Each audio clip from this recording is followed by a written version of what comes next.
Welcome back to Spirit Squared. I'm Andrew Darrington, your host. Tonight, we're here at the Beckham Hotel in Mineola, Texas. Thanks so much for Sarah and Chris for them to let us come back to where we started. It's so much fun filming here.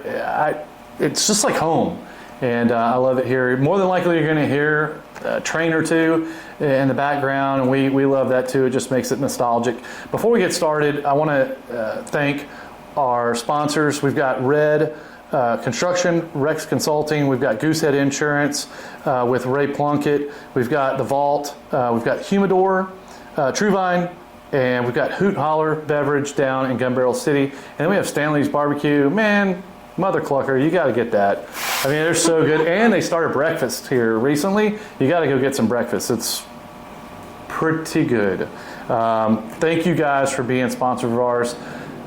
Thank you for seeing our vision. Thank you for supporting what we're doing. We're trying to glorify entrepreneurs, nonprofits, and the folks that are making a difference locally. Thank you so much for seeing what we're doing and supporting what we're doing. And without further ado, thank you for the drink, Miss Laura Satterwhite, right? Yes. Is that, she the is longest the last name in the world. Right, not so much. I don't know very about long. that. I'm Darrington. It's pretty long. I bet I But you are the founder and CEO of Artistry Inc. and the Beauty Bar in Tyler. Mm-hmm. And I'm so excited. We've exchanged like a ton of text messages, and I saw you shared the post of like you coming on to the podcast and how excited you were. So I'm so excited to hear your story. And let's talk a little bit about growing up. Like, where did you grow up and how did you end up in Tyler? So I was born in Houston. My mom went to Robert E. Lee and my dad, and his family was from Houston. They got pregnant really young with my older brother and moved back near his family in Houston. I lived there till I was 4. My dad passed away when I was 4. He had pancreatic cancer. Oh, wow. He was one of like the youngest people possibly in history. I don't know. He was 19 when he was diagnosed. So it was like really crazy for that to have happened. But he was given 2 years to live, like, you know, mostly anyone who is diagnosed with pancreatic cancer. Usually you get it when you're like 60 and you get a couple of years to live. Right. And they really hadn't seen people 19 getting it. He lived for 7 years, and in between then they got pregnant with me. Wow. Yeah. Okay. So he passed away when I was 4, and then after all of that, my mom wanted to be closer to her family. We came back here, and I've been here ever since. Right. I grew up in Bullard. I went to Bullard from first grade until senior year. Okay, so pretty Basically complete, all the years, you know, growing up. Mm-hmm. What was it like? Like, my parents are both still alive. Mm-hmm. What was it like not having a parent early on? I don't remember a lot of that. Four, I mean, there's probably not a lot of recognition other than daddy's not home or whatever. Yeah. But later on, did your mom remarry? Or? She did. She remarried. She was remarried by the time I was 5, I think. Okay. 5.5, yeah. Okay. They had my little sister when I was 8, my little baby sister, Okay. Mallory. And then I have an older brother, Jimmy. He's 4.5 years older than me. She's 8 years younger than me. Okay. So, I mean, we joke a lot because they didn't have her until I was 8. And so I was like the only girl and the baby for, 8 years. Right. And she stole everything from me. Yeah, probably and she a has tough these big, transition. beautiful blue eyes. And so anytime we went to the mall or basically anywhere, they were like, oh my gosh, she's so pretty. And she stole my shine. Yeah. But we joke about that all the time. I love my sister. I talk to her at least weekly, and she's a huge part of the success of my business too. So Yeah. glad that it all went that way. Yeah. Talk to us a little bit about your mom. You said she was a big factor in kind of your career path. Yeah. She had a nail salon, or she had a booth in a nail salon? So my aunt and uncle own tanneries. It's been here in Tyler's, for 50 years. Yeah. Maybe 50 something. Right. So I grew up in that salon. My mom did nails in like a separate room inside the salon, and she had a full clientele. People come in to her every 2 weeks, and Right. in the summers I would be there like obviously a little bit bored and trying to play in her little room, and just watching her interact with her clients. And I would see how she would like change, not change personalities, but just change, for whoever that person needed her to be. And I really, it's crazy, thinking back and going through all the steps, 'cause I think I got a lot of that, like just inadvertently, like not even realizing it. Right. But she was great at that. She still is great at that. She did that till I was 17, and she's a realtor now.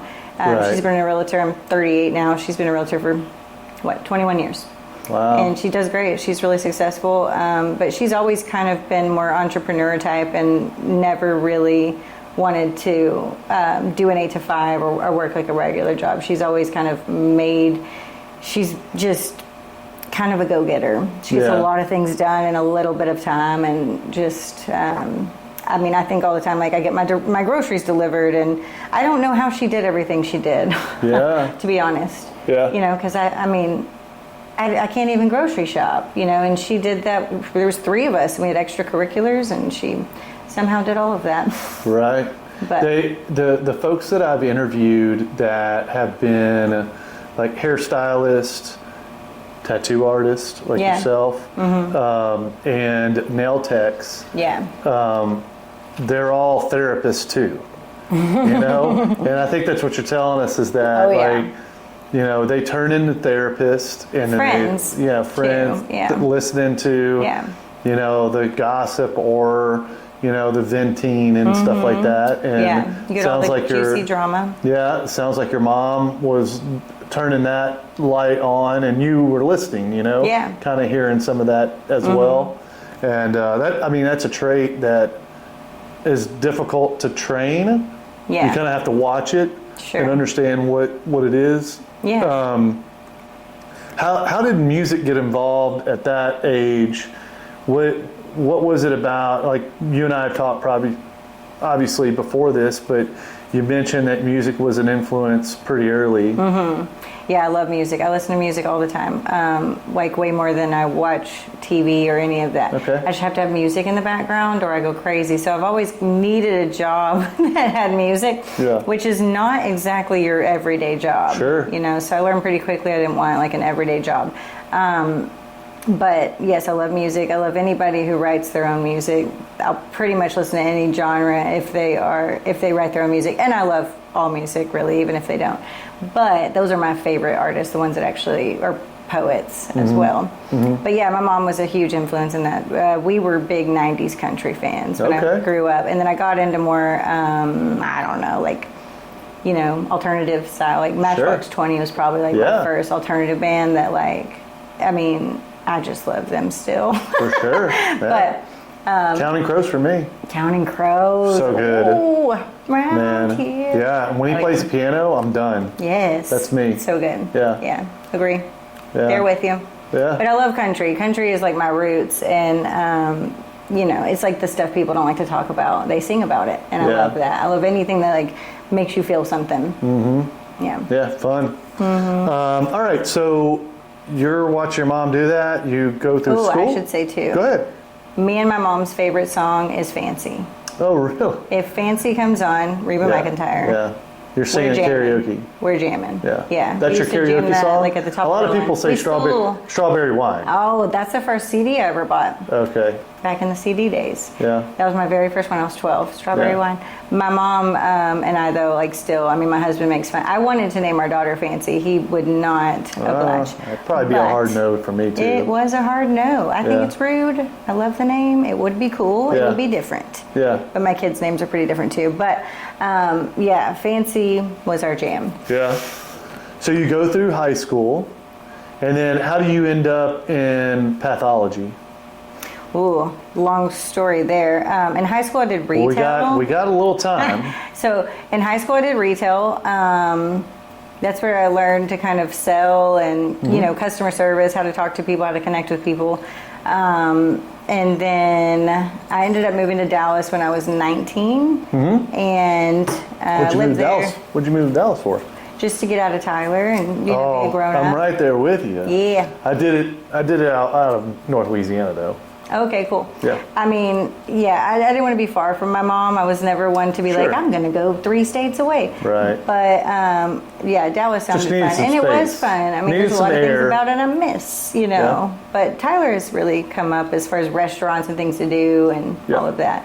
Those are the things I really miss. I do not miss the traffic, like not even a little bit. Yeah. But moved to Dallas, ended up managing, I worked for Aldo Shoes. So we actually opened the Aldo Shoe store here in Tyler. That was probably, I was 18. I was a third key. And I ended up staying with that company and working at Aldo Accessories in the Galleria in Dallas. And got Fancy. promoted to... Fancy. Yes. That's a Got fancy, promoted. yeah. I mean, fancy. Duh. I got promoted to assistant manager there, and then I mean, by the end of that career, I was running 2 stores. Oh, wow. I was store manager of Aldo Shoes and Aldo Accessories in Plano, and there was one point I literally went 3 weeks without a day off. Right. And it was hard, but yeah, I ran 2 teams. I had actually like the least amount of turnover in the whole district, which was crazy. Yeah. And this is 20 years ago, Yeah. right? Okay. Yeah. I was 20. Yeah. Just to put a date on it. 2005, Yes. 2006. 18 years ago. 18. Okay. Yeah. Yep. Ish. And yeah, I did that for a while. Ended up going like, okay, I can't work retail forever. I don't want to work retail forever. What am Yeah. I going to do with my life? Because I did try college, of course, right out of high school, and it just was like, it didn't feel Yeah. right. It's really tough as an artistic personality. I'm really good at art. That was the only thing I was really ever like super good at, you know, in school years. And so you go to the counselor and they're like, what do you want to do? What are you good at? What's your interest? And they give you like, okay, you can be an art teacher. You can do hair. Right. You can be, I don't even remember all of them. Those were the 2 that I was like, all right, well, those sound cool. Then, you know, my aunt's like, don't do hair. You'll stand on your feet all day. And I mean, it's true. Like she said, 2 knee replacements, a back surgery. Like Right. it is hard on your body. But so, I took her advice and I was like, hey, I won't do that. And just decided to, take some time to try to figure out what I wanted to do. I worked at a veterinarian clinic, loved that job. I love animals very, very much. Dogs, cats, like anything I love. And basically from there, decided to go to college at some point. I guess it was around 24. And I went to college, went back to college. And decided on a career in histology, which is basically kind of like the little worker bees in a pathology lab. Okay. Did that for 8 years after that. So you're in pathology for 8 years at a dermatology clinic? Yes, yeah. Okay. That is where I... And you're not interacting with anybody other than other clinicians? Yes, I had 3 doctors that I worked under. They were all dermatopathologists. Were you the only ones doing testing? Oh gosh, no. You had other people that were doing testing, right? Oh yeah. Whenever I first, a good half of my career was a little bit more mom and pop style. There was like 100 employees. There was 2 locations. All the doctors were. 100 employees? Yeah. I mean, This is in between Dallas. the 2. This is in DFW? No. By that time, I'd already moved back to Tyler. Sorry, So I skipped you had that. 100 employees in Tyler? Yeah. So Dermatology Associates of Tyler is where I worked. Okay. And Wow, I they- didn't realize it was that big. Mm-hmm. Okay. They started out with just 1 location, then they expanded to 2, and between the 2 locations, and they had some satellite locations. Between the 2 was, Wow. 100 employees. But it was very mom and pop. Like we felt really happy. All the doctors loved us. We felt like family. We did really cool contests. We did spooky food contests at Yeah, Halloween, and yeah. I always won first place. Yay. And we decorated doors at Christmas time. All the patients would vote on it. We decorated pumpkins at Halloween. All the patients would vote on it, and it was cool. It was like a family in a lot of ways, and we had like monthly meetings, and it was a great job. But in those days, it was, I think 4 of us were histotechs. By the end of it, we had been bought out by a corporate company twice. And there was, I don't know, 12, 14 of us. It was a lot different by the end. Yeah. But, yeah. Is that part of the reason why you transitioned out? Yeah. Unfortunately, yeah. And I really always felt like I was meant for more. I wanted like a big girl career, and I wanted to figure out what that was, and I made a decision to get one, and I got one. And yeah, things changed after the corporate, took over the corporate company. Sure. Things changed, but like I still had really good relationships with the doctors that were over me, and it was still somewhere I'm really grateful for, and I loved everybody there. Still talk to him? I talked to most of them, yeah. Yeah, that's cool. Yeah. When you're in East Texas, there's one name you have to know: Stanley's famous Pit Bar BQ in Tyler. Since 1960, Stanley's has been smoking up award-winning brisket, fall-off-the-bone ribs, and creative sandwiches like the legendary Mother Clucker. It's not just barbecue, it's an experience. Cold craft beer, over 90 whiskeys, and live music in a laid-back backyard vibe. Locals love it.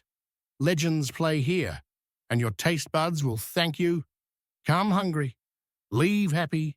Find them on Beckham Avenue or at stanleysfamous.com. Hey, podcast listeners, are you in need of some top-notch libations to elevate your next gathering? Look no further than Hoot and Holler Liquor Store in Gun Barrel City, your go-to liquor store for quality drinks. From smooth bourbons to crisp wines and everything in between, Hoot and Holler has one of the largest and most diverse selections in East Texas. Planning a special occasion? Let our experts guide you to the perfect bottle. You'll receive excellent customer service not offered in the big box chains. Visit Hoot and Holler today and let the good times flow. Vault Arms is your premier destination for all things firearms. Extensive selection of handguns, rifles, shotguns, and accessories. Knowledgeable staff to assist you in finding the perfect firearm to fit your needs. State-of-the-art gun range equipped with the latest technology for a safe and thrilling shooting experience. Take advantage of our professional shooting instruction and training programs suitable for all skill levels. Host your next group outing, corporate event, or bachelor party at our spacious and secure shooting facility. Committed to promoting responsible gun ownership and firearm safety. Fully licensed and compliant with all state and federal regulations. Did you initially transition into something that was like not exactly what you have now, but kind of, or did you just jump and say, let's get a brick and mortar? Well, I kind of jumped in. Well, kind Were you doing tattooing? Were you tattooing before? No, but Okay. well, I did skip saying that I also was a a makeup artist, just a freelance makeup artist. I did that for a little bit in Dallas. Okay. So I did skip that part. So, I can draw, I can paint, I can do all the artistic stuff. That's obviously what I love to do. And I've always loved makeup. I mean, I also can do hair pretty well. So, I did all my friends' makeup for prom. I did all my friends' hair. Okay. I did like all It's the like special cheerleader, events. You're doing fridge special braiding. events. Yeah, I mean, that was for free. I was just, in high school. You were just goofing around. But in Dallas, I did, just events and little things. Sure. Photography stuff. But, I lost my train of thought. You're going to edit that out. Well, that's fine. I mean, you just kind of went back to the DFW to establish like what was pulling at you to do something more permanent in like maybe a brick and mortar. But So, what was it? What did you do? My point is this. Yeah. When you left pathology, did you dabble in some things before you did the brick and mortar? Or did you just say, F it, I'm just going to do a brick and mortar and we'll figure shit out after that? Yeah. It was definitely the second one. Okay. My husband was scared to death, but he wanted me to be happy, and I was like, I think I can make this happen. Did you have an original location that you were at, or are you still there? Well, okay. What happened was I told, Dermatology Associates, I told them I'm about to change careers. I decided on doing permanent makeup because it was kind of this newer thing to me that I had never really heard of. Jeez, that's a huge jump. Yes. But you knew that you had the artistic side of things, so you could lean on that. Yeah. You figure out, okay, how do I figure out this tattooing side of things? Yes. You probably had tattoos prior. 100%. Yeah, so you kind of knew like, okay, got to be septic. You got to, I mean, not Right. septic, you got to be aseptic. You got to be clean. Right. I got to make sure that I do this, this, and this. I got all Right. the supplies. You know, you probably had a good index of what you needed. Yeah. And then you had kind of an idea of like, okay, like you said, a new Yeah, field. it was honestly like and it, scrolling maybe Facebook. there was a vacuum there where there's Scrolling nobody. Facebook, I saw a microblading ad, and I thought I should do that. I was like at a point where I just knew I was meant for more. I was meant to do something different, and the years were just kept going. And How many years ago was this? Can you I guess? opened my business in 2018. 2018. Okay. Yeah. Okay. Wow. I've been doing it 7 years. Yeah. So was it always opened as Artistry Inc.? Mm-hmm. Okay. yeah. So you So, open it up. I and told you're- them I was And you're leaving. like, please nobody show up until I figure my stuff it's out. a little more than that. Okay. So I told them I was leaving. Okay. Made the decision to make the jump. My husband was scared to death, Yeah. but he was like, all right, let's try it. Well, then, Such you a know, great husband. That is awesome. He's great. He Yeah. puts up with me, and Yeah. I'm crazy. Yeah. But yeah, so I basically told them, you know, what my plans were, and you know, most of them were really receptive and supportive. And then I actually ended up, so I paid for the permanent makeup school. I found a permanent makeup school in Dallas. Okay. Took a loan out of my 401k to pay for this thing. Paid for it. A You week sound like later, a typical entrepreneur. Yes, we make crazy decisions. Look, you got to have a passion. It is what it is. Yeah. We so a week later though, I'm walking my first child. I'm walking her in the park. I'm at Rose Redmond, and I get a phone call from this doctor that I had interviewed with a few years prior. Mm-hmm. His name's Dr. Blazer. Shout out. He owned Summit Dermatology. And he said, hey, I just, bought this practice. So at the time when I interviewed with him, he was kind of like, a different doctor owned the practice. But he more so ran this particular clinic because that doctor was more in Longview. Mm-hmm. So he says, hey, I'd like for you to come open me up a pathology lab. Do you think you could set me up a small in-house pathology lab? And because he's a dermatopathologist, they've been sending all their specimens out. He wants them to be in-house. And I was like, I would love to do that, but I just decided to make a career choice, like a career change. And he was like, well, what do you think about just doing it part-time on the side in my surgery lab, or in my surgery suite? Sure. And I was like, duh. So for a year and a half, I set him up a lab, a little small in-house pathology lab, and ran that. We had decent amount of specimens for one person, and just processed everything that we took off of all of our patients for him. He read the slides.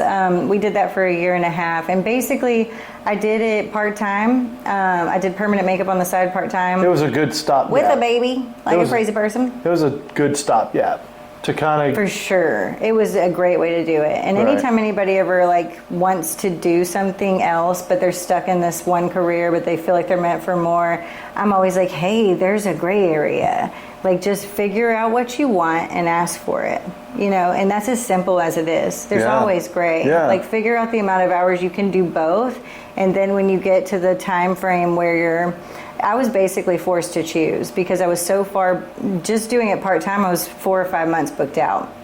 So, it was time to decide, basically. Right. And Dr. Blazer was amazing and great to me, and it was a hard decision, honestly. Something that's it was a good job. Guaranteed, kind of. Exactly, it was a good job. And then to something that is risky. This could be, it could change in 6 months. Sure, Yeah. But you had a pretty good following initially?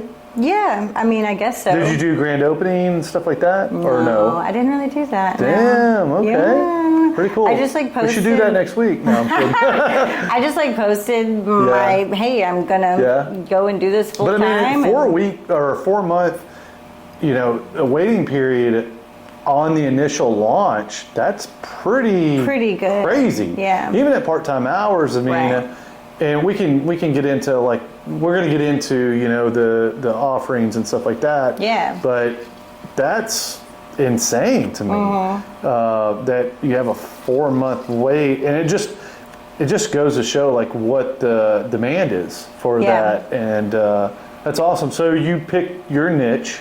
I did. Right? And then at some point you go to the doctor and you're like, hey, this is taking off. I kind of need to prioritize it a little bit more. Yeah. And so that was probably a difficult decision, but the right decision at that time, right? For sure. Yeah. And then, but dang, COVID happens. Yes. Which was a game changer, especially, and I can only speak from my experience. I keep hitting this freaking lapel deal. I don't know. It's bad. I don't know. I just do it. But the industries that were involving like hair, nails, beauty stuff. all the beauty stuff, absolutely exploded during COVID. Yeah. Most of them did. Yeah. Now, if you were a brick and mortar, then it was different because you kind of had to move your cheese. Yeah. You kind of had to do it in the garage. You had to do, I didn't do that. I mean, I was pregnant. So by that time, I left Blazer's office September of 2019 and COVID happened, right. March of 2020. So I had like 5-6 glorious months. And then, I was basically like, oh my God, is my business going to survive this? And I was pregnant. I didn't know enough about COVID. None of us did. Obviously, people were dying. I was scared, and I was pregnant, and I was not gonna break those rules at all because I was scared for myself. To be honest, I wanted to be like at my house and safe. So no, I definitely took the time off. I mean, I had 80 people to reschedule by the time I came back to work. I had 40 on a waiting list. So did you temporarily folded? Yes.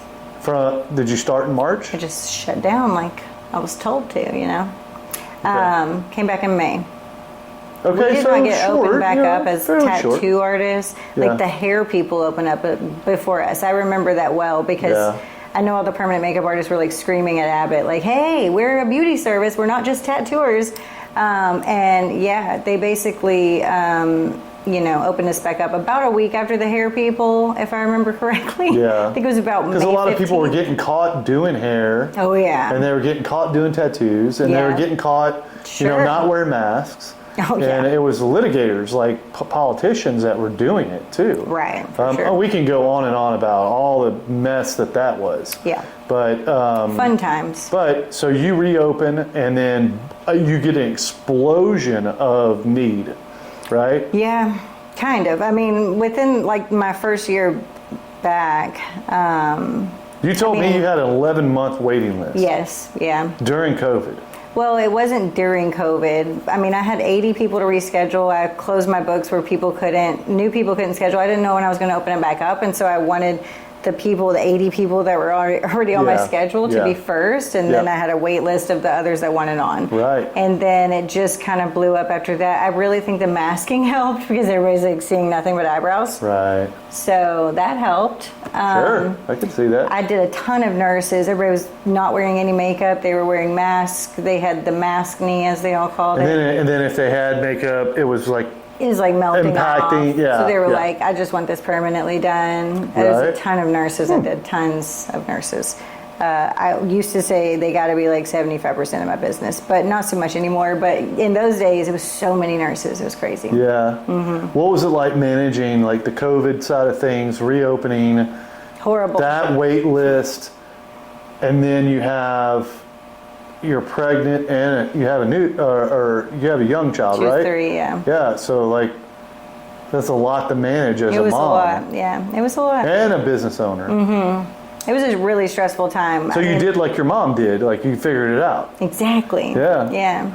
And your kids are going to say the same thing, like, I don't know how she did all this. I hope so. Yeah? I hope so. It's definitely the goal. I hope that they look back and say that. Yeah, for sure. Yeah. All right. So we talked a little bit about, but prior to this, you've got a platform that you're building for permanent makeup artists that you're building software for. Yes.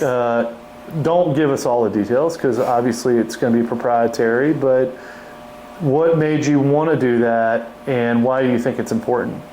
So in 7 years, I have used 3 booking systems. I've probably trialed like 10, 11, 12.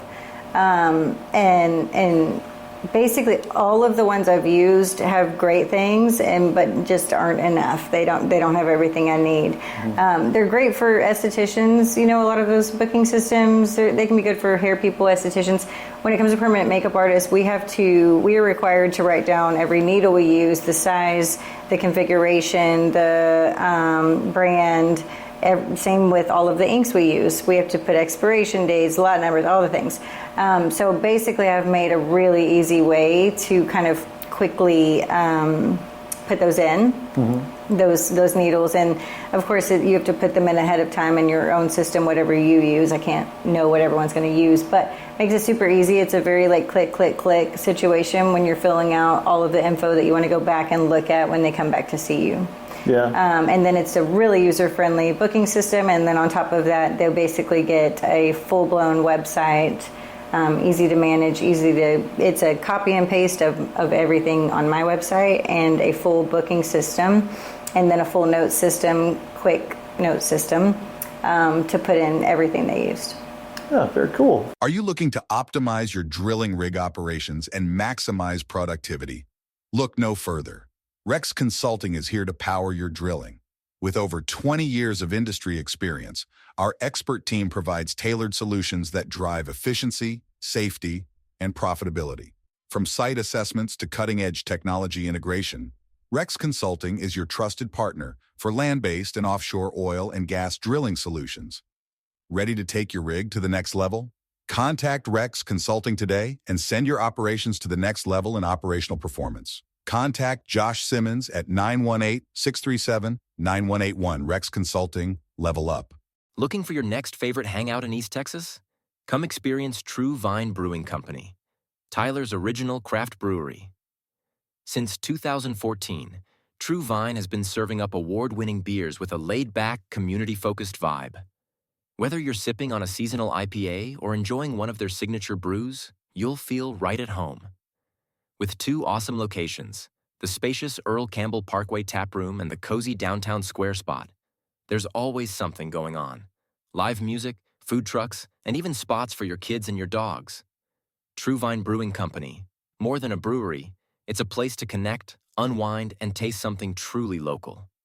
Come see what's on tap at truevinebrewing.com. That's truevinebrewing.com. The Humidor is your online cigar retailing headquarters. Our experienced staff has spent years finding some of the best cigars from around the world to sell to our customers.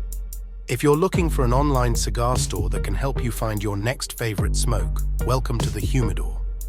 We began the Humidor because of our deep appreciation of the finer things in life, a good conversation with friends, an aged whiskey, and, of course, a fine smoke. That's why, in addition to selling premium cigars online, we also operate a brick-and-mortar cigar lounge in Tyler, Texas. Our lounge is crafted to provide a classic ambience with modern sensibilities, and we've spent time ensuring that smokers and non-smokers have an enjoyable experience, whether they're there for a drink with friends or to enjoy the game. Something else you mentioned is the possibility, and this isn't any commitments here. Yeah. But you talked a little bit about maybe doing some virtual training. Yes, that's definitely in the works. Okay. Yes. So do you think that's a need in the field? Yeah, for sure. Okay. Continuing education is super important, and I think that's in any field. I think you're going to lose it if you don't continue to grow and learn new things and techniques, and there's always something new.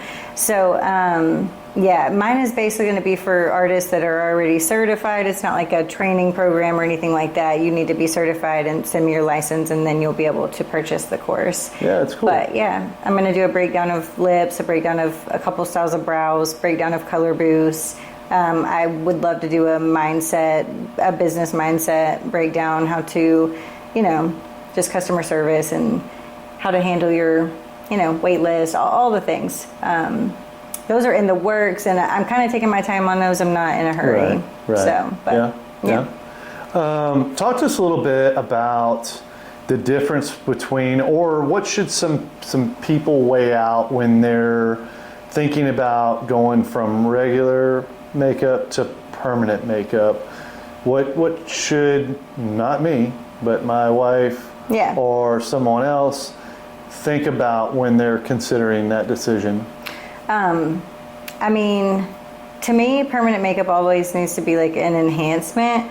I don't ever want to, and I'm really, really honest about that with my clients. I don't want you to think it's going to fully replace makeup. Now, eyebrows, sure, you can get your eyebrows done and probably never have to touch them. You could also spruce them up a bit if you feel like it, right? It's all based on that client and what they want, you know, who they are. But yeah, I would just say, like, make sure, you know, when you're choosing your artist that they have a ton of before and afters that you like, and that, you know, they seem like someone that maybe you could hang out with for a few hours. It's 3-4 hours long that you're going to be with that person. Right. A huge thing I always say, especially in those days when I was booked out 11 months and that was crazy. A lot of people don't want to wait that long, you know, and I'd say it's totally fine. I get it. But when you're shopping your artist, make sure they're posting healed pictures. So a lot of people only post day one, and you can, you know, part of being a good tattooist and a good permanent makeup artist is the healed results, what it looks like 2 weeks from then, what it looks like 6 months from then, what it looks like 2 years from that point. And I post all of that stuff very regularly. I label everything. A lot of, you know, I've definitely covered a lot of bad work. And unfortunately, the permanent makeup industry is not super regulated. We're considered tattoo artists, so, I mean, there are people, you know, offering microblading, 3-day microblading courses. I mean, this is a very normal thing. Right. And this is a blade, and you're cutting someone's face and putting permanent ink inside of those cuts. So it's actually a really big deal. You know, it probably should be better regulated, more so than it is, and maybe it will one day. I know, like, they're talking about it a lot. Yeah, Kim Brown and I talked about this. She's with Injectology too, and we talked about the Botox industry and how people are doing it in their garage, people doing it in their living room, and, you know, you're injecting. So yeah, it's like, how in the heck did we get here? And that there are bills that are on the table to talk about, and it, to me, I liken it to, I was in the optical industry for a while, and we got into... Like guns or no, optical. eyeglasses? Yeah, like eyeglasses. There's optics, too. Yeah, eyeglasses. Isn't that a gun thing? Eyeglasses, but mainly contacts. And so back whenever I was in the business, color contacts was like a big thing, and people wanted to look like aliens, they wanted to look like cats, and so they were buying like these color contacts or augmented contacts at the flea markets. And it's like, whoa, wait a minute, you're not prescribed it. You know, how do you know your eye even matches that contact? And basically it's just like Amazon. They were just buying them from Mexico, they were buying them from China, whatever, and offer them there, and then people were like putting them in their eye and then getting eye infections. Almost immediately. Or scratching their eyes or whatever. So I think it's, you have to do your homework. That's what you're saying. You know, do your homework on who you're attempting to see. And we also know that if the price is too good to be true, it's probably not a good thing. Yeah, it's not a good thing. Yeah. You talked a little bit about some botch work that you've had to do. What are some of the examples that you've had to do? Anything recent or anything that just stands out to you that you've had to like? Definitely. I'm always working on someone else's work and trying to make it better. That's always, I mean, I probably do that weekly. That sounds horrible that you're always having to do it. Yeah. It's not weirdly, it's a harder job, 100%. I don't know what pigments they use. I don't know what needles they use. I don't know how deep they went. I don't know this person. I don't know anything. Half the time the client doesn't. I'm like, did you get microblading? Was it a tattoo machine? They're just, oh, I don't know. I mean, they just think they were certified. There's a certification on their wall. You know, I mean, but I've had horror stories as far as where I'm just like, I can't believe what I'm hearing. Where again, I was getting a pedicure and they said, come to this back room, I'll microblade your eyebrows. Right. Like truly, that's probably been 5 times I've heard that one. Right. So it's weekly you're hearing, or you're having to. I mean, weekly I either cover. touch up not that or- it's botched. Weekly I cover someone else's work. Right. Wow. Yeah. That's crazy. Yeah. All right. So talk to us And a it's little. a lot more difficult than it sounds. It's a lot more that goes into it. I can I told imagine. them all it's going to take 2-3 sessions before I'm happy.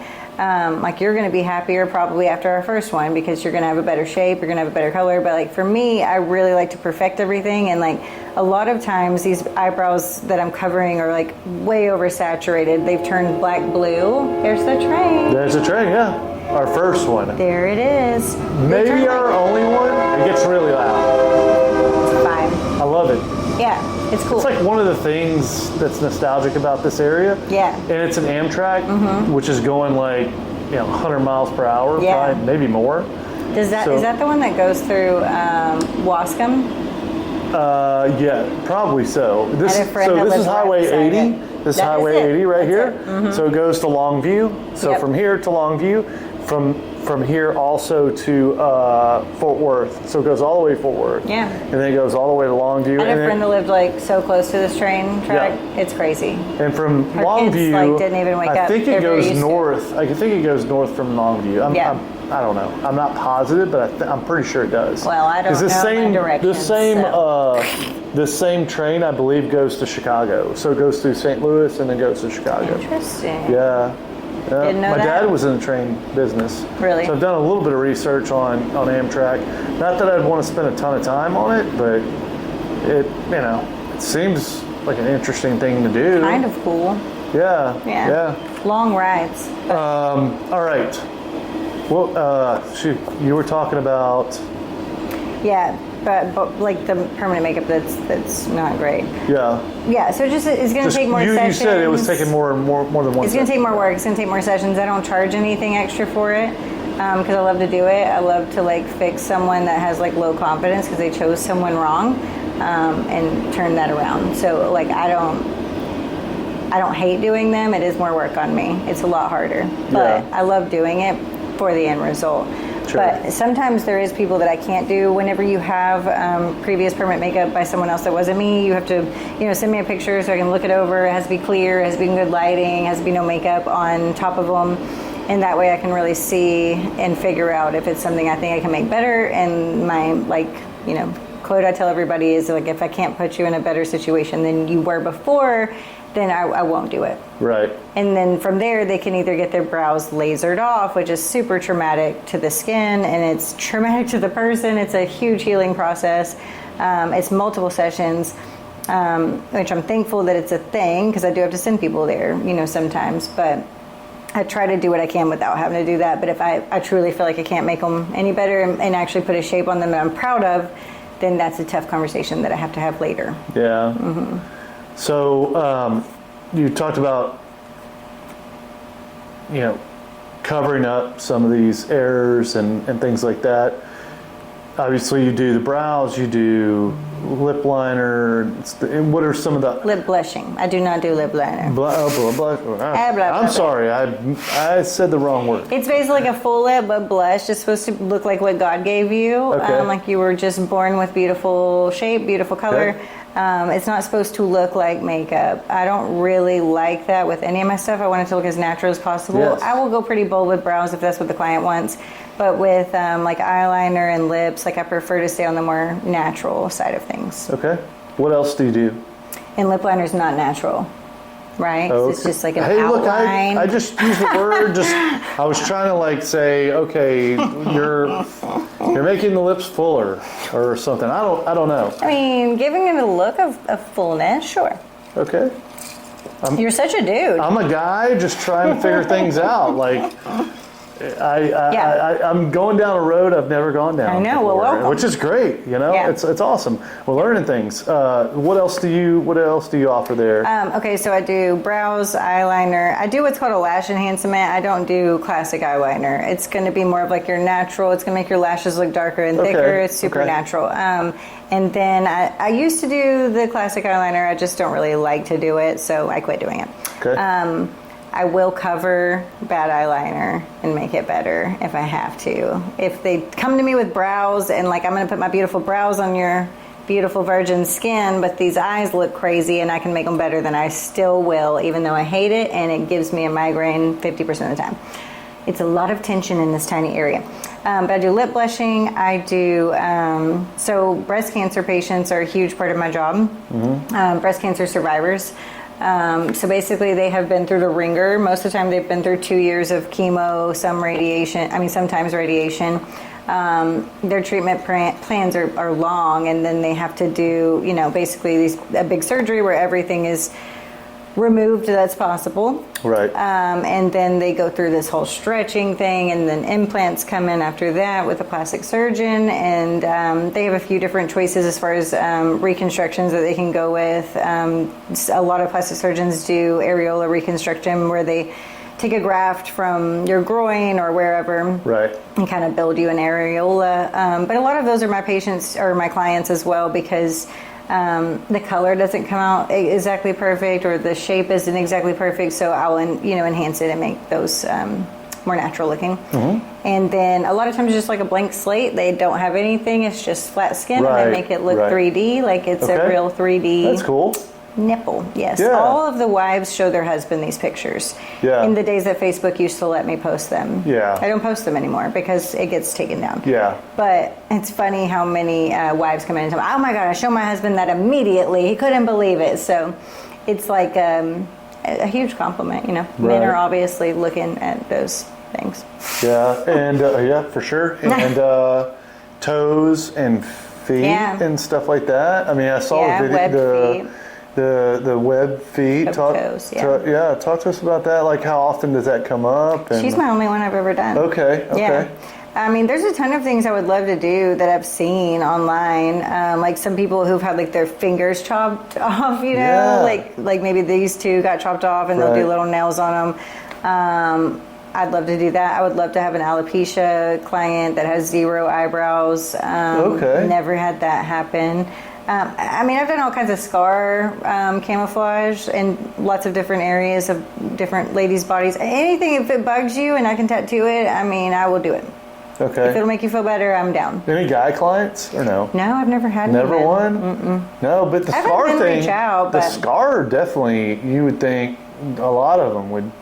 Yeah, I get a decent amount of those. Like, mainly, a lot of it's just from my areola clients, because there is a lot of, and there's so many different repairs that you can do, different scars in different areas depending on their situation. But and when you go through trauma like that, like anything that gets you one step closer to whole is huge. Sure, yeah. I mean, I get to like see them at the best time because I'm like their last step in their journey. So they're done and they get to feel like a woman again. That's like what they all say. I feel like a woman again. So it's pretty awesome. Yeah. Well, and getting the feedback after the husband sees it, it's probably good feedback so too. many husbands like come in with them at the touch-up the second time and they'll be like, just so you know, you did amazing. This is crazy. So, yeah, it's great to hear from the hubbies. Yeah, for sure. Yeah. I'm not trying to nail you down to anything in particular, but what do you find as the average like cost to do something like? You could toss out something you do very commonly, like eyebrows, or obviously if you're having to do like touch-ups, 2 or 3 times, the cost is going to vary, right? Sure, yeah. So I mean, eyebrows are $6.95. Okay. Any style, doesn't matter which one you want. Most of the time, that's like a little mini consult that I'm going to see you for the first time. I'm going to look at your skin. I'm going to tell you how much, or look at how much brow hair you have, and kind of tell you what I think what style will fit best. It doesn't matter because that's all the same price. When it gets to, the lash enhancement starts at $350. Lips are $5.95. Yeah. So I do brows mostly. I've done so many brows. I mean, thousands of brows. What do you think that is? Like, why is that? Well, because brows frame the face, and they really can change your whole look. They can make or break your face. Okay. So you go to the wrong person, and they give you this huge, blocky, squared eyebrow that's a huge, giant caterpillar all the way down. You're not going to look like the same pretty person you did before. Right. You know, and you really need to go to somebody who knows how to do makeup and, you know, can see symmetry and put the best shape on for you. I individualize like every single one of my services. Like I don't do the same brow on everyone. It's all going to be different sizes, different colors. You know, if I'm drawing in hair strokes, those are going to flow with your hair. They're not going to be one pattern fits all. Yeah, there's a lot to consider, huh? There's a lot to consider. Is it there? So there's a consultation, and then does everything happen at almost the same day, or normally Definitely the same day? Same day. Same day. Okay. I mean, I will do in-person consults if you know, the client requests, but typically I call it a mini consult. It's at the beginning of your appointment. Yeah. I draw your eyebrows on for you with makeup. That's what I was about to ask. Like, because you know, with the tattoo artists, they're typically you tell them what you want, they stencil it in, and like, hey, is this good? Yeah. You're like, that's a lot bigger than I expected it to be. Yeah. And they're like, we can shrink this up a little bit, or whatever it may be. Yeah. But you color it in and like, I do. hey. And that's different than a lot of artists. A lot of artists just go right into measuring and mapping, and they put all these lines on your face. And that's fine, because you do want to measure and map. It's very important. I just do that second, and I like to draw their eyebrows on with makeup first, and let them look in the mirror and let them see what that's smart. I think will look best on their face. Yeah. And color-wise, we talk about after that, and then we do the measuring and the mapping, and then we numb for 20 minutes, and then the tattoo process typically takes like an hour and a half to 2 hours-ish after that. And that's pretty much it. I mean, and I always tell everybody, if I have my nervous Nellies or like my ladies that are, you know, skeptical of the shape I recommend, or, you know, are arguing with me on any of that, I'd rather lose the money any day of the week. Yeah, for sure. If you're not ready and you don't feel confident, and like we're not on the same page with shape, or we're not on the same page with any of it, then I'd rather you take some time to think about it. Yeah, for sure. What are some red flags that you think the public needs to know about? Some things you should look for. We talked a little bit about it already for permanent, you know, makeup artists. Like if you see something, you hear something, what are some red flags? I would say red flag is definitely like a Groupon deal. I wouldn't go to that person. Right. Yeah. I would skip on that. Right. If it's too good to be true, like too cheap to be true. Right, yes. You know, it's always definitely a bad deal. Wouldn't do that, yeah. I would make sure they have, you know, not only certificates on their wall, but, you know, proof of inspections. You know, make sure that they didn't start up last week or whatever. Yeah, you definitely want to figure out how long they've been doing it. That's always I've only a good done start. it to my sister. Yeah. Ugh, that'd be so terrible. Yeah. But yeah, you definitely don't want to go to that she person. looks great. Yeah, no. You don't want to go to that person. And you definitely want to do your homework like we talked about. I always say too, like, especially in the days when I was as far booked out and nobody wanted to wait on me, you know, everybody's like, oh gosh, that's 11 months, no thanks. And I'd say that's fine, like you know, do what you want to do. But when you're choosing your artist, like make sure there's a ton of pictures that like you feel like fits you, like something you would like, something you would want, and it's good work, right? But also good healed pictures. So what they look like on day 1 is super different from what they're going to look like on day 14. Sure. They take 2 weeks to heal. It is a tattoo. It is a needle going into your skin and giving you a boo-boo. So there's going to be a lot of healing happening after that. A good tattooist knows how to like implant. Pretty thin tissue too. Sure, some of it. I mean, yeah, everybody has different skin. Every skin type is so different. But yeah, a lot of it. And that's a huge risk of, if they are thin, you know, going too deep. And that's what turns black blue. But just make sure they have healed pictures. That's always my biggest advice I can give.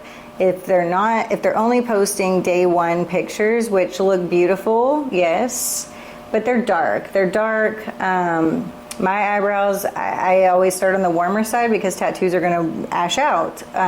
You know, every tattoo. I mean, this was once black. It's more like a navy. You know what I mean?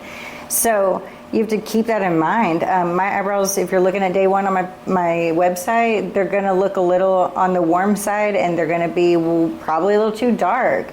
But I always tell everybody by day 10, you're going to love everything. Yeah. So they typically fade about 20-25%, and then the ashiness kind of sets in and offsets that warmth, and then they're the perfect brown when everything heals.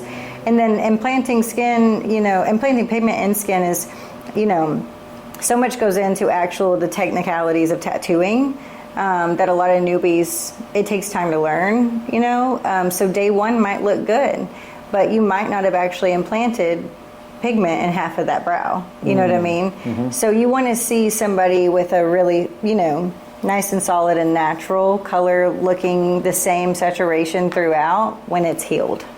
Yeah. Okay. Yeah. Interesting. It matters, but no one really thinks of it, and why would they, Well, I mean, it makes complete sense because the day of is way different than day 10. Day one is a little scary. 7, 10, whatever. Mm-hmm. You're going to have some swelling, and then you're going to have the skin reception of it, and then the healing, and then time of year plays somewhat of a factor. Yeah. At least it does for me when I get tattoos. It does. Are you going to have direct sun on it? Right. All that kind of stuff. That's going to play a factor. So. Yeah, lot to take in there. There's lots of rules, and I send home everything you need as far as taking care of them. I send home the, an aftercare kit that has everything you need. It's got a card printed out with all your rules and do's and don'ts. Yeah. Because you're right. So in your business, you have to have a lot of high standards. High standards in my business is the same. The constant pressures to deliver. High expectations, high standards often leads to burnout. Yes. How do you balance that and do what you're doing for as long as you've done it?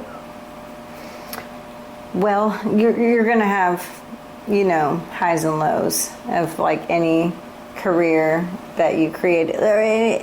Any entrepreneur is definitely going, or small business owner where it's mainly on you, is going to have a lot of that.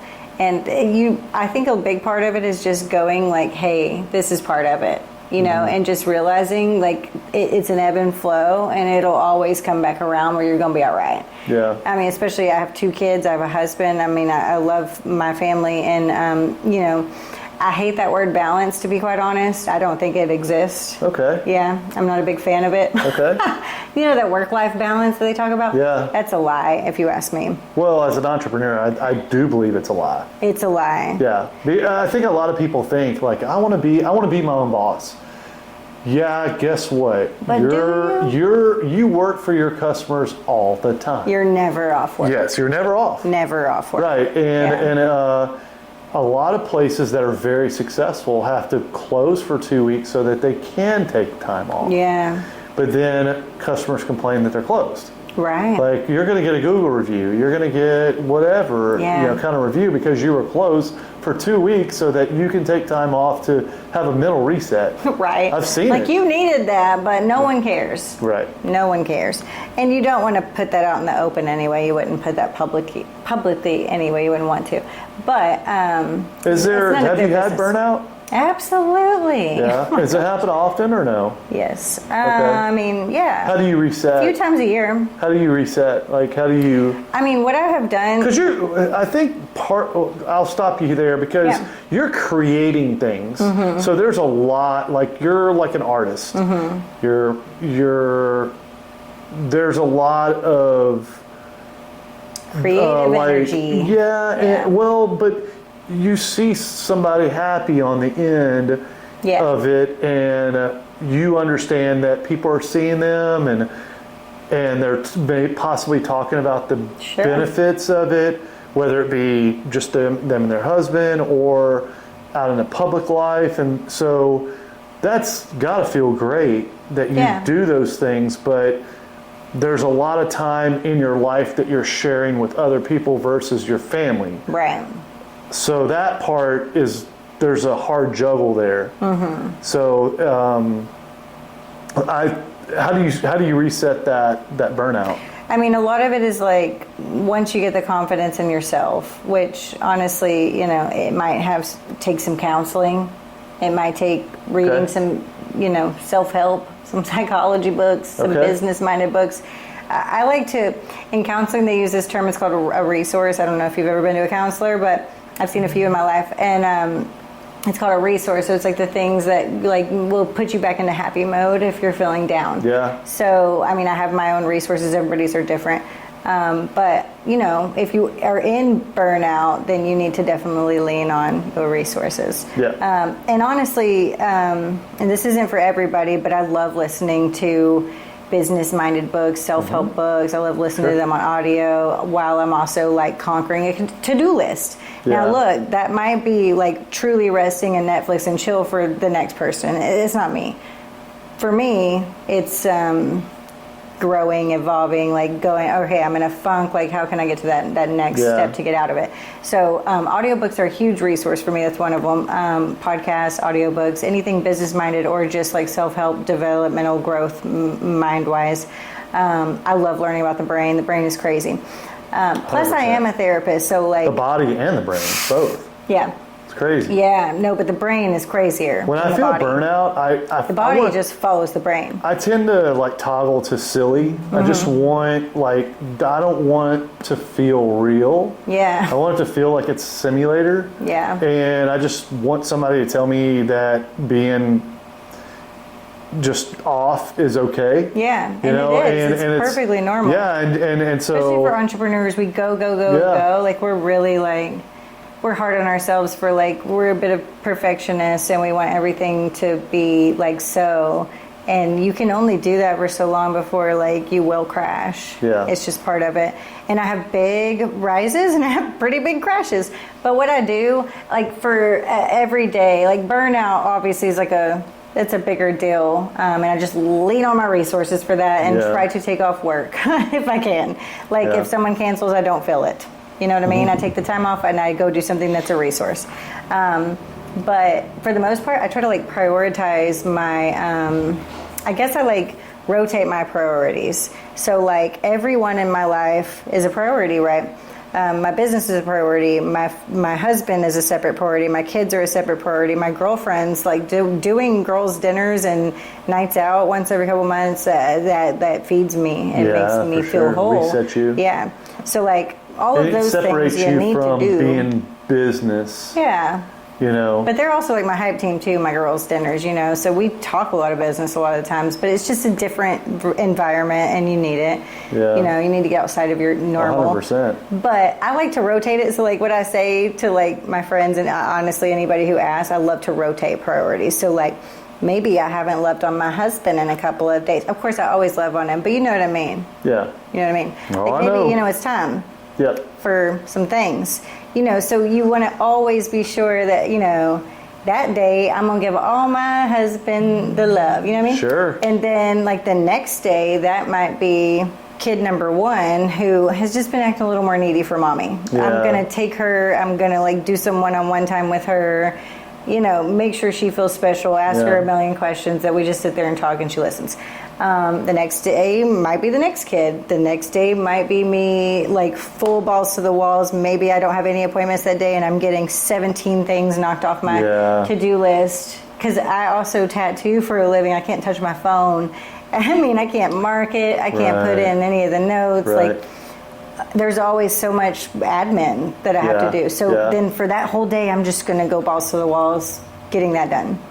And I rotate it. And I think really like that's how you feel more balanced, but it's not true balance. You cannot give, you know, I don't know, 20% to everyone on the same day. Yeah. I don't think that exists. I think it can make it work a little bit, but you can't do 20-20-20. That doesn't. Not every day. Doesn't happen because it's not authentic. No. Like you're not being genuine. Right. It's more of just like checking the box. Yeah. So you can do 50-50, I think. You could do, hey, There's look. definitely days that do 50-50. But the thing is like, are your customers going to be happy with 50% Laura? Probably not. I try not to ever give just 50 to them. That would be not good. But I mean, the thing is like, you're given 100% for 8 hours a day, what's left in the tank? Yeah. And then your family gets, a quarter of tank of Laura. But and you then, get little hits of dopamine whenever I get you it. get, all I'm give someone doing a is priority. paint a picture for the sacrifice you're giving to the clients you have, and the full percentage that they're getting is there. Right. And I'm not saying you're sacrificing anything with your family. That's not what I'm saying. I'm saying that sometimes that tank's not full. Yeah. And so when you get home, they get what's left. Yeah. And you sometimes have to just specify who's going to get that part of your tank. Yep. And then you're going to give 100% to whoever it ends up being, right? And we have to. I read that somewhere a long time ago, and it really resonated with me. Sure. And I have lived that since. I'm like, work-life balance is stupid. Yeah. It's so stupid. It's well, a lie. unless you know what your limits are. So I do. I've been doing this for a very long time, and so I know hey, I'm into hour 50 in the week, and I've given all I can give because I've had to do this. I've had to wear 20 different hats throughout this week, and I need a mental break. And so I'm not going to talk to anybody for the next hour. Yeah. And I'm just going to be quiet. And to be honest with you, what's crazy, and my wife can attest, is that I almost 100% of the time drive a car, even if I'm driving 2 hours, 5 hours, with no radio. I don't drive with a radio. No. Because I need silence. Yeah. Because I'm constantly on the phone, I'm constantly getting text messages, I'm constantly answering questions. Yeah. I know that people aren't going, hey, let me interrupt his day. No, right. They're not doing that. Yeah. They simply need the help. Hey, I need to ask a question. Hey. It was the time that particular person had to text you. And what really stinks is that I can, there's probably at least probably closer to 75 to 100 conversations that me and my wife have had. We're in the middle of the conversation, and it's a good part. Hey, we're about to make a decision, or hey, we're getting some clarity to the situation, or hey, we're talking about next steps, or whatever it is, and it's getting good, and we haven't had a good conversation like that in a minute. Yeah. I get a phone call, I get a text, and it's somebody waiting on an answer. Oh no.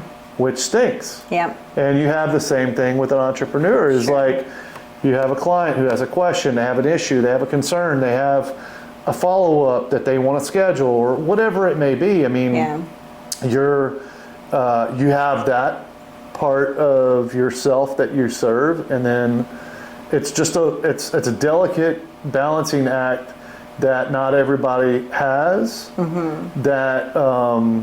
That I just want to paint a picture for. Yeah. That's it. It's what Definitely you part of do. it. What It's you the do is ugly special, part. and it's hard, and sometimes it's just good to reflect and understand, but also let the public know, hey, this is what I'm balancing. Sure. Yep. Yeah. And all my clients they're really understanding. I mean, Good. most of my clients are moms. Yeah. So that helps. I've had really rare situations where because my kids will always come first, and I will always make that very known. So if my kid's sick and they're really sick, where I'm no, I don't want a grandparent to step in. Gotta reschedule. They need their mommy today. You're going to reschedule, and I mean it's a bummer because in my line of work, I'm letting somebody down all the time. Sure. When that happens, Sure. you know what I mean? Yeah. It's somebody who's waited months on me to and paid a deposit and is very excited. But my baby needs me, you know. Yeah. And then, I don't know, if we're on day 3 of the sickness and it's worn off, grandma, come on. You know what I mean? And then I'm back to work. And I will come in on a weekend most of the time, if I need to reschedule someone, Sure. if it's my fault or my kid's sick thing. But, everybody has their different set of priorities. And if you're not in line as a client to understand that, then we're probably not going to vibe anyway, So I'm fine with giving your deposit back. If you're really upset that I'm taking care of my very sick kiddo, then we're probably, not good for each other anyways. Yeah. Yeah. What advice would you give women that've got big ideas, but maybe some low confidence, low self-esteem? Like what would you say to those folks? Well, I mean, there's so many things that you can do to like build your self-confidence. I mean, and of course a lot of them are going to be like an outward appearance thing, but I'm not a big, how do I say it? I'm not going to say like you should be vain.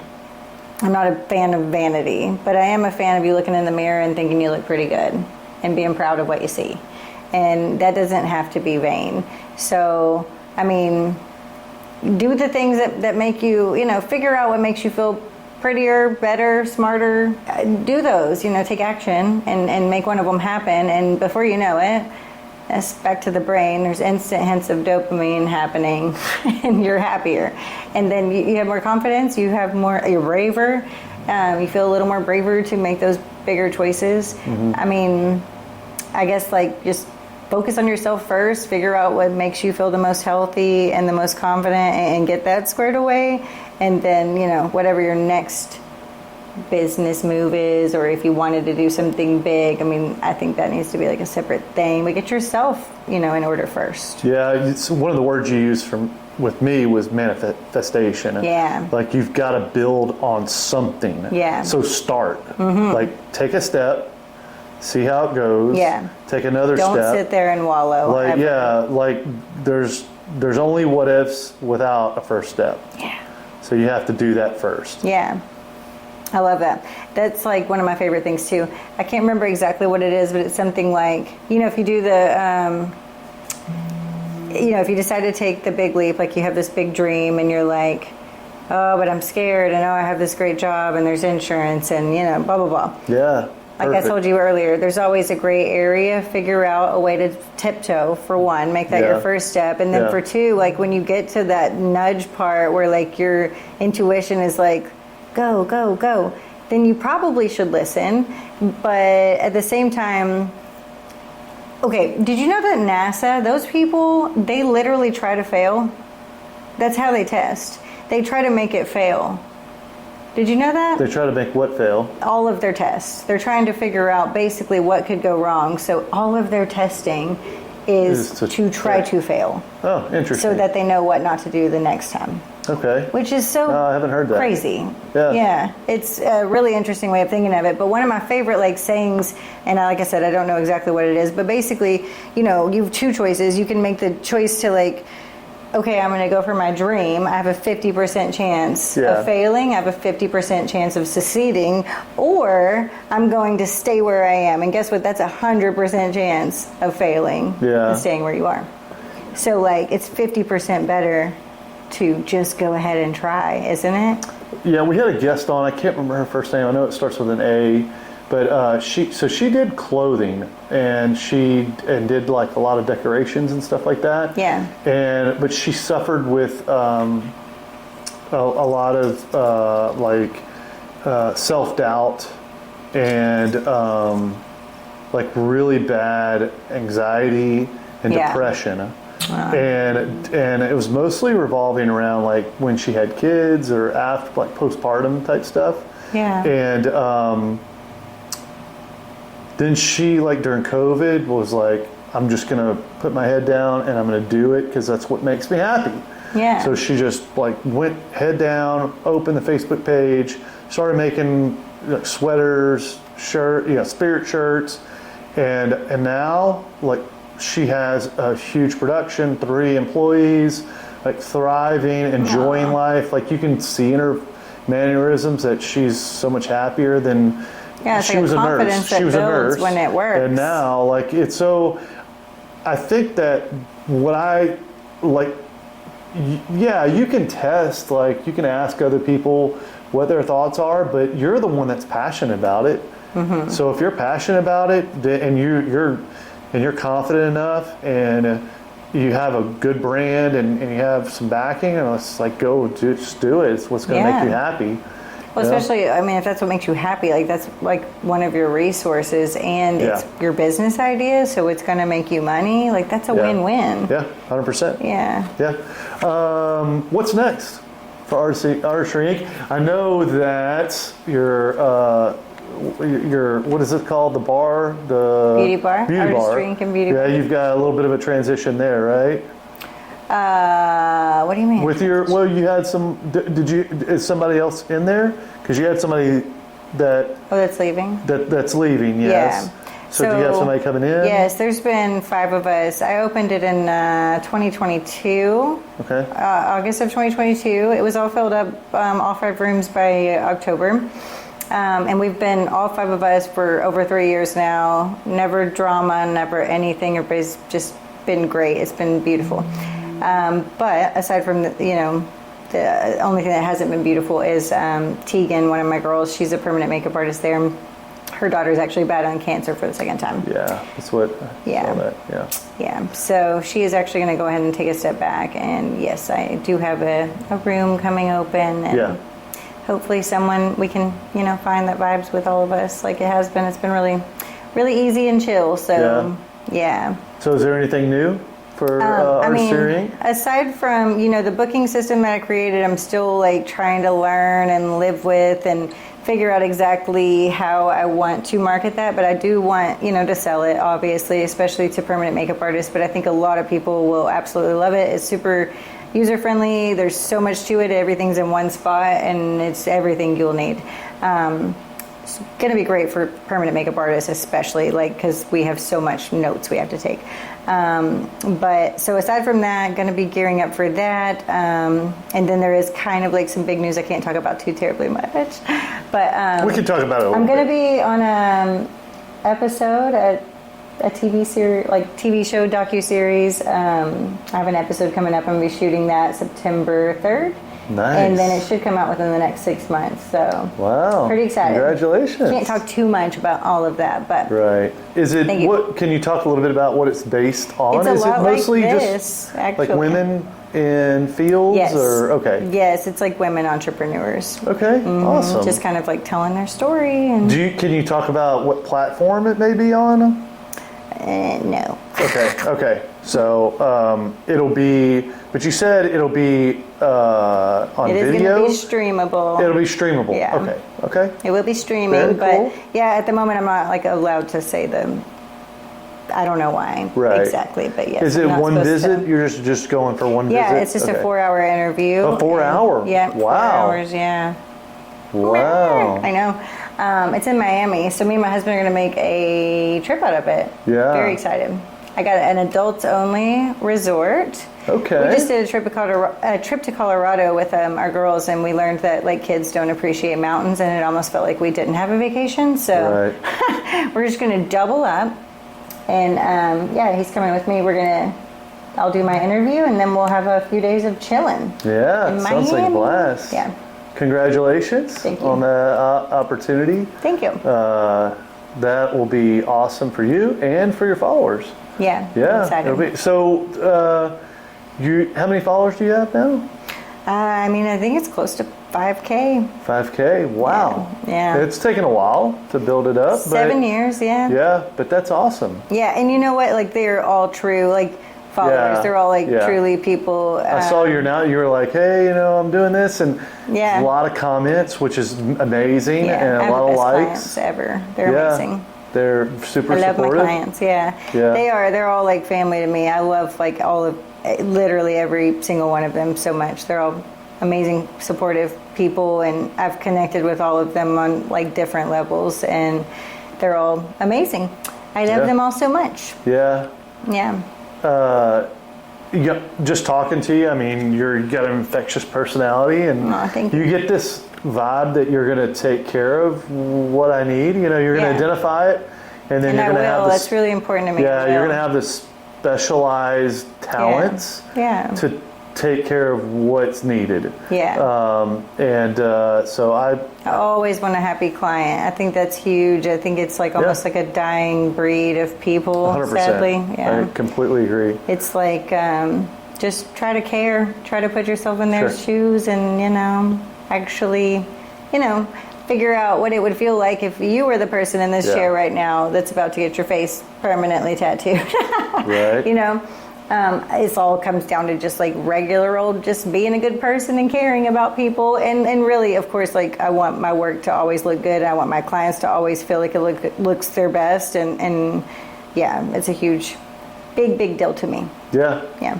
Very cool. Yes. We're to the shout out section, which you brought a book. Oh my gosh, I did. You did. I can't you want to forget make it. sure everybody gets shout out. Yep. I mean, the great thing about this podcast is we offer the shout outs. Yeah. And with Spotify, we can just kind of like bundle it up, send it to you in text, and then you can share it with anybody that you do a shout out with. And sometimes it's cool. Like, they didn't expect it. And it's kind of a special moment for you to kind of share with some people that made a big difference in your life and that may not know it, or maybe they know it, but they don't realize how big the impact was. Yeah, you know what I mean? So for sure. That's why I like doing it. So I'll turn it over to you. All right. Okay, so my first ones are from my very first retail job. Okay.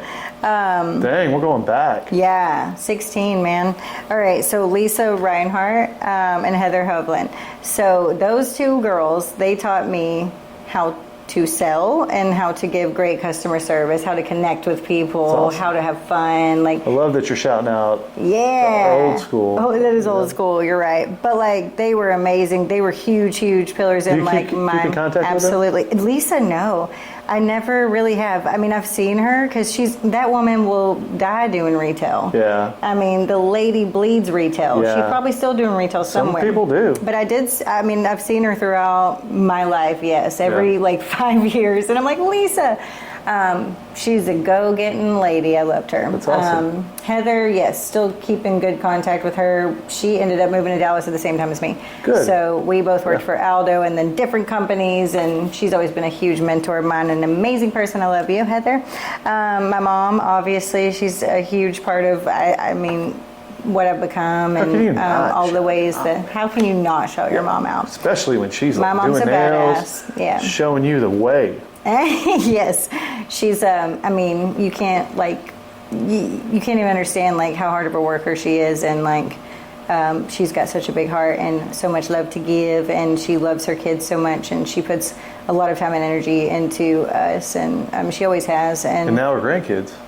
Yeah, oh gosh, yeah. Grandparents are crazy. All of our grandparents. Shout out grandparents. We have 3 sets of grandparents. They're amazing, and I literally could not do my life without them. There's no way. Of course, my husband's amazing in like every way, and he really gives me the space I need to, do my business well. And also, he cooks dinner every night. My husband cooks. That's awesome. Yep. Shout out to your He's a husband. chef. Shout out, boo. Doing making He's the an mess amazing in cook the kitchen. too. Yeah, Congrats. I do clean the mess, but it's worth it. Yeah, it's worth it. For sure. But yeah, shout out to all the grandparents, honestly. But yeah, okay. So then I have doctors: Dr. Meads, Dr. Lowry, Dr. McCullough, Dr. Grabsky, Dr. Blazer. Those are all of basically like the doctors that I saw as like parents. They are still really near and dear to me. I still talk to all of them really pretty regularly. Love you guys. Thank you all so much for everything you've ever done. Olivia and Brandon. So these are my cousins. These are my crazy cousins. We call each other the black sheep of our family. We have a huge family. I'm right there with you. Oh, Knuckles again. Yes. Okay. There's a lot of entrepreneurs in my family, but they are also a couple of them, and they're my hype team, or some of my hype team. My cousin Olivia opened up her business the same year as mine. Her and her husband own a window cleaning business in Katy. Sweet. Yeah, Okay. Very successful. She grows every year. She kills it. They're killing it. Every year they just beat their last year's numbers and wonder like how the hell that happened. Yeah. They're just like, whoa, this is crazy. Like we only dreamed of this number and now it's this number. Yeah. So we opened our businesses on the same year, and she's always been super, super important to me. We're like each other's like business mentors in so many ways, and hype awesome. team, and all the things. Same for Brandon, my cousin. They're brother and sister. And they're both very driven, and they've also just been a huge part of like, go Laura, Yeah. And then there is more clients than I could ever count. I think I mentioned them enough, but I love you guys. You guys like keep me going. Like the best text messages I could ever get is just telling me how much more confident you feel, or that your husband told you looked fly, or Right. like any of those moments in time are I like your they boobs. mean the I like your world. boobs. I like your boobs. Yeah. They're so nice. Yeah. True, all true. All my clients, love them all so much. And thank y'all for believing in me. And all of my besties. I've had the same group of besties since we were basically in middle school. One of us more so high school. They are my true hype team. I need them so much. I love them so much. They believe in me big time. So Good. my sister.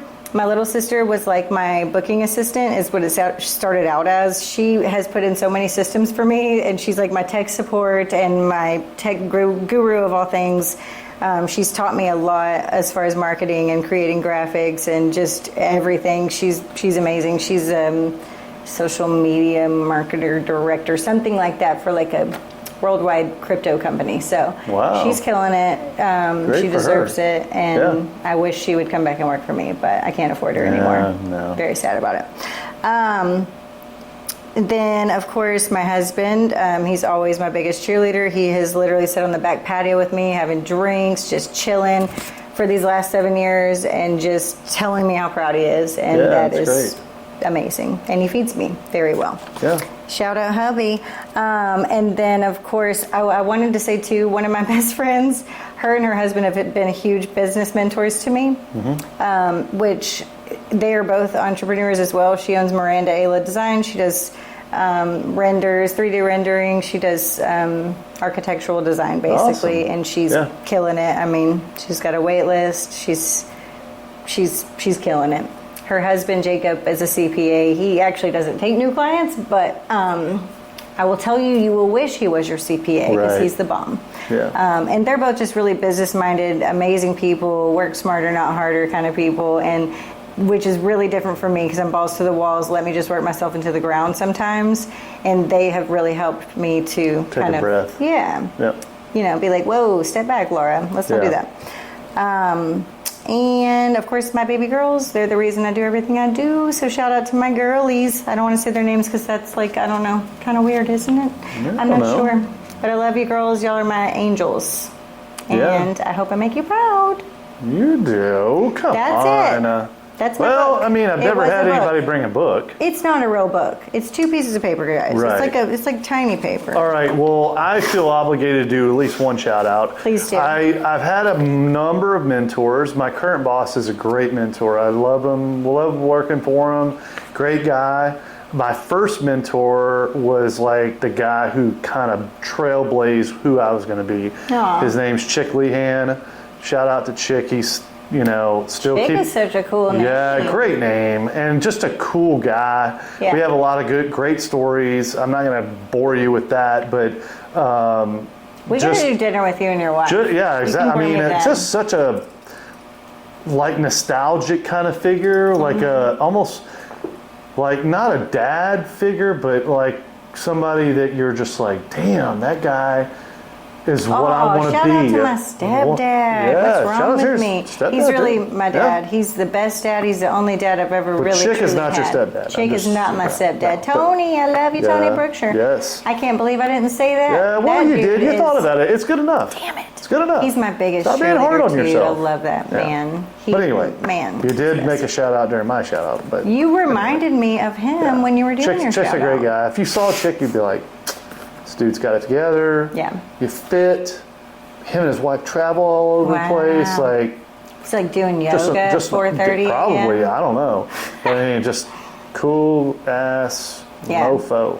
Nice. And great guy to know, and a great guy to have as a mentor, and Aw. set you on your path as a 20-something-year-old. There you like, go. How else? The best of the best. You still talk to him regularly? Well, I mean, it's enough, and then luckily, like I said, I mean, I'm in my late 40s now, and I have a great mentor and a boss now. That's like I can't envision myself working for anybody else. Yeah. And so they say, people mostly leave jobs because of their manager, Totally. and they stay because of their manager, and no doubt about it. Like 100%. there's challenges in my job that I would be like, hell no, I could do something else. But Right. he's one of the core reasons why I love what I do. Well, he's probably Just- awesome. No doubt about it. Yeah. And so it's fun doing what I'm doing. because I report to somebody like him. So Aw, cool. Yeah. Shout out, boss Shout man. out, yes, for sure. That's awesome. Had a lot of fun. It was Me a too. blast. Did you have fun? I had so much fun. Yeah, It was great. Yeah, it's not as nervy as you thought. No. But if we had a live audience, maybe a little more Probably nervy. more. Yeah. You'd This have has fun. been very chill. Yeah, good. Very I'm chill. glad you had a good time. Cool room, cool place, Yeah, cool for sure. bartender, For great sure. drinks. Yes, the Beckham. Shout out to them. Beckham. Yeah, What? great place. Home to us. All right. Thanks so much for listening in for temporarily, then YouTube here in a couple weeks. Our next guest is the mayor of Glendale. So we're going to dabble in some politics, but I've been a good friend of Gavin's for a while, and I'm sure we're going to talk a little bit about whiskey too, and our connection prior to him assuming that role. So I look forward to that conversation. We'll see you soon. Thanks so much. Nice. All right. Did you have a good time? That was so cool. Yeah. I loved it. Yeah? This is fun. I want to do a podcast.